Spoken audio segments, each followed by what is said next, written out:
Mom's Playground. Hooray!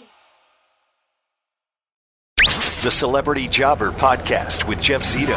If you like what you hear, please subscribe, give a 5-star rating, and leave a review. Check out all our past episodes on Apple Podcasts, Spotify, or wherever you pod.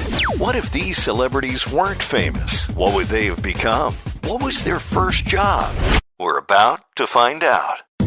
You know, I love the show. Everybody Loves Raymond. I watched every season, and I will say I'm a little curious to see if Patricia Heaton is anything like her character, Deborah Barone. A little bit of a nag, if you're asking me. We'll see if art imitates life. Actress Patricia Heaton, our guest this week on Celebrity Jobber. Hi, Patricia.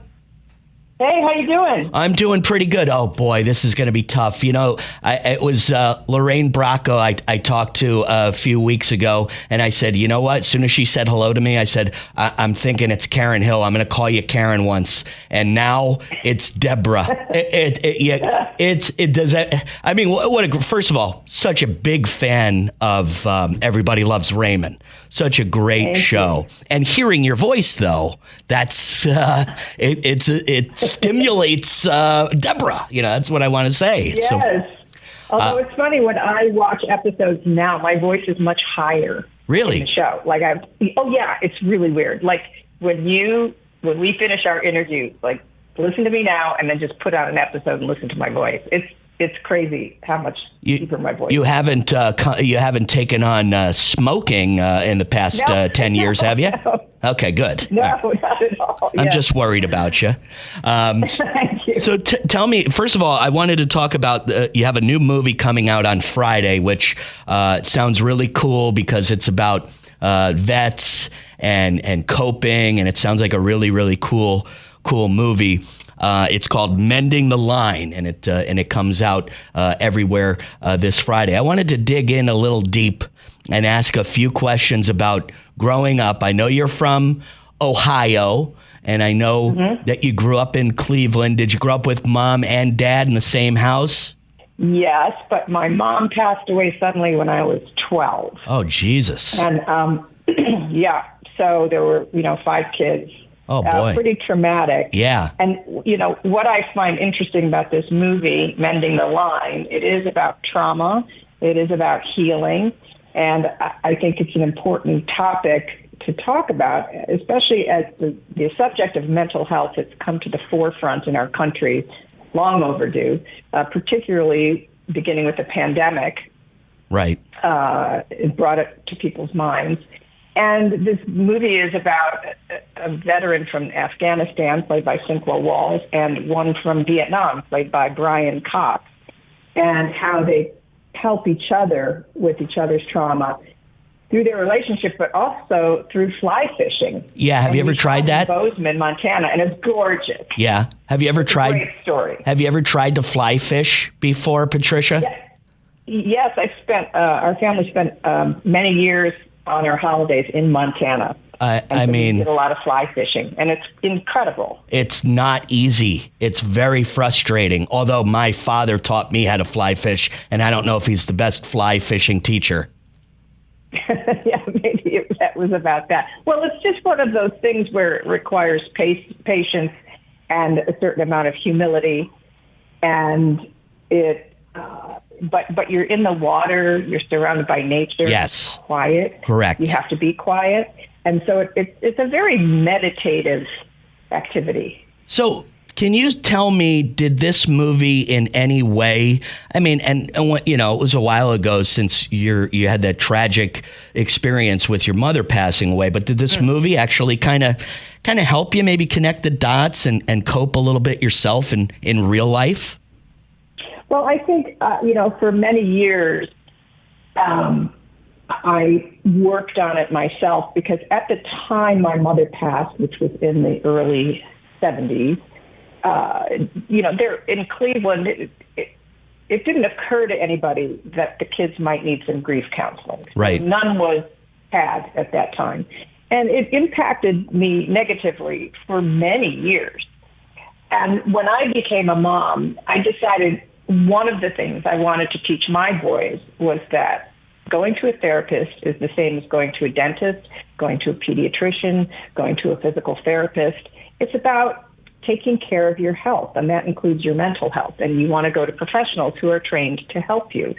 And so I was so happy to do this movie because I think, especially amongst the military, there's a bit of a stigma that if you go for mental health help, that it would negatively impact your career. Right. And so I think, and the military played a part in that. And so I think they're reversing that now. I work a lot with the Gary Sinise Foundation. Oh, cool. And they do a lot of work along with building houses for wounded vets.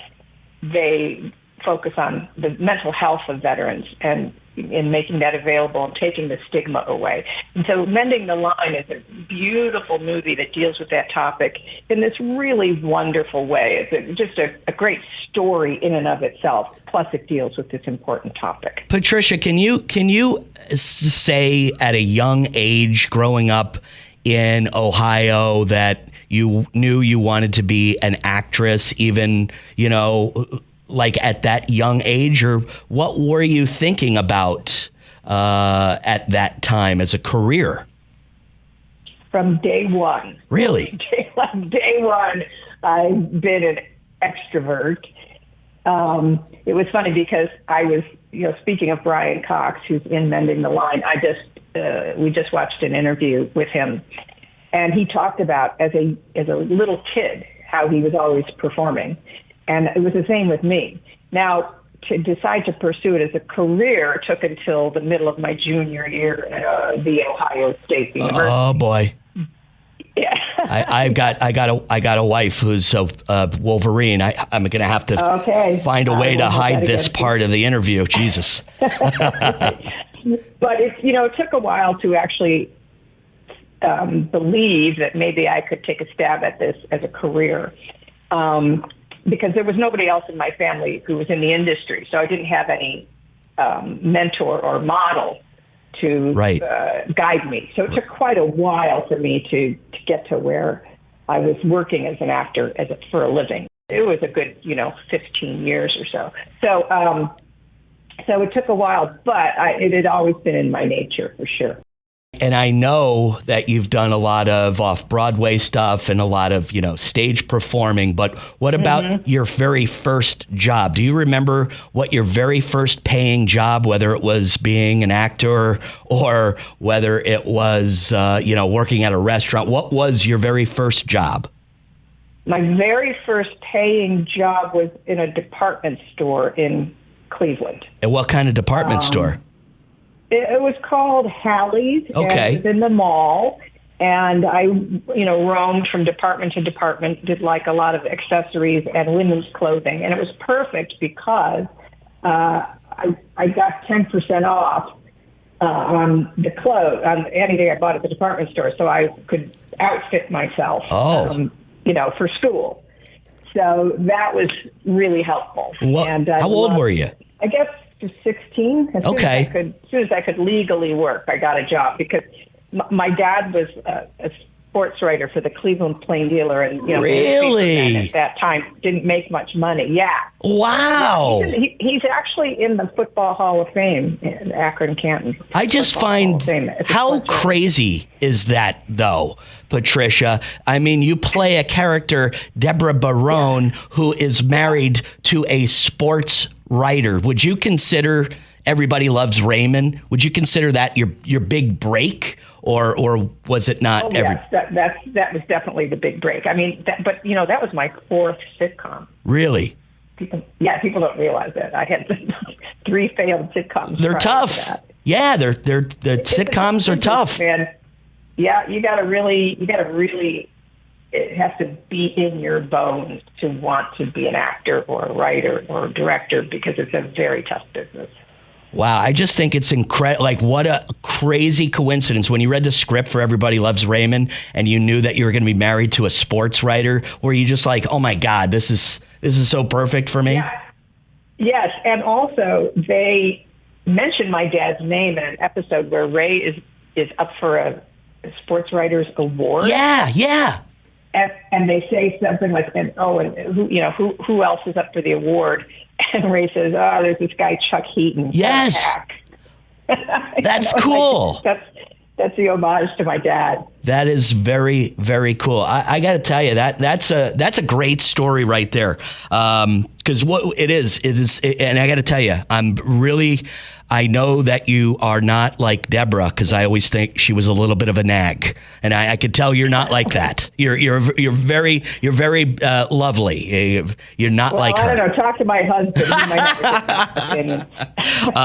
The movie is called Mending the Line, and Patricia Heaton, star of the movie, and our guest here on Celebrity Jobber.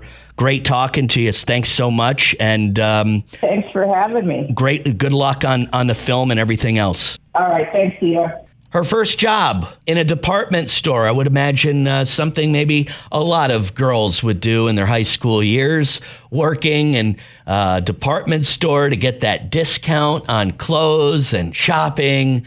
So that was her first job, even though it didn't seem like that was a career that she wanted to pursue. It seemed pretty logical. High school girl working at the mall. So really important here. Patricia lost her mother when she was 12 years old. It was sudden, and that must have been a very, very difficult thing for a girl. Not only a girl, I mean, any kid losing a parent at that age is difficult. I would imagine a girl at 12 years old losing her mother, extremely, extremely difficult. So she had that going on growing up. Her father, one of the most interesting parts of the interview to me, her father, a very successful sports writer in Cleveland. And if you know anything about the show, Everybody Loves Raymond, Deborah, which is Patricia's character, married to Ray Romano in the show, was a sports writer. And I couldn't get past that coincidence. I thought that was just incredible. I wish I had more time to talk to her about that. And she mentioned in an episode of Everybody Loves Raymond, when he was getting that award, they mentioned her father's name as one of the recipients, Chuck Heaton. Oh, man, I just thought that was so cool. I wish I had more time to speak with her on that and that particular coincidence. And of course, Everybody Loves Raymond was Patricia's big break. I mean, it was a big show. It was on for a lot of years. And but she was in the game. She was, a stage actress. She did a lot of plays and stuff like that when she was younger. But she was on 4 sitcoms prior to Everybody Loves Raymond. And, unfortunately, those sitcoms were not successful. So she does consider Ray her big break, as, I would probably have guessed before even speaking with her. If you just break it down for a minute, you think about all the celebrities out there, and at least the ones that we've talked to here on this podcast, a large percentage of them knew exactly what they wanted to do at a young age. And then they just kind of willed that to happen. You know what I mean? Like, think about an athlete that might not be the most gifted in size and athletic ability, but they kind of always find a way to win. I kind of see that parallel, if you will, with some successful celebrities. They just kind of willed that to happen. I don't know, an example of that really sticks out was the very first episode of Celebrity Jobber. Rich Fields, who was the announcer for The Price is Right. He said he wanted to be the announcer of The Price is Right when he was a little kid, and he was, mimicking the Bob Barker microphone using a hairbrush, and his mother was recording him, and he tried to follow other game show hosts' path.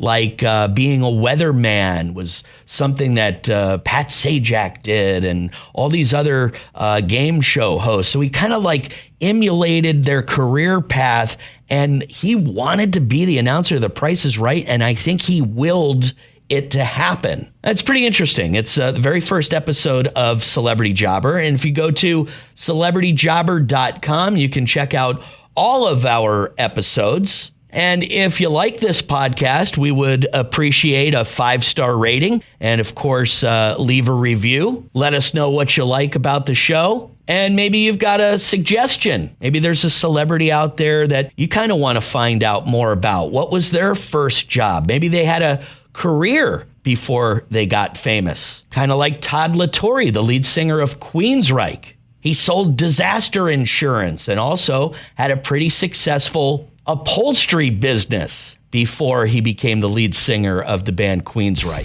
So your suggestions are also welcomed. And a special thanks to all 12,000 of you who have already subscribed. I encourage you to do so if you like this podcast. And just last month, 1.4 million downloads. Thank you guys so much. Well, that'll do it for another episode of Celebrity Jobber. I thank you for listening, and we'll see you next week. I'm Jeff Zito.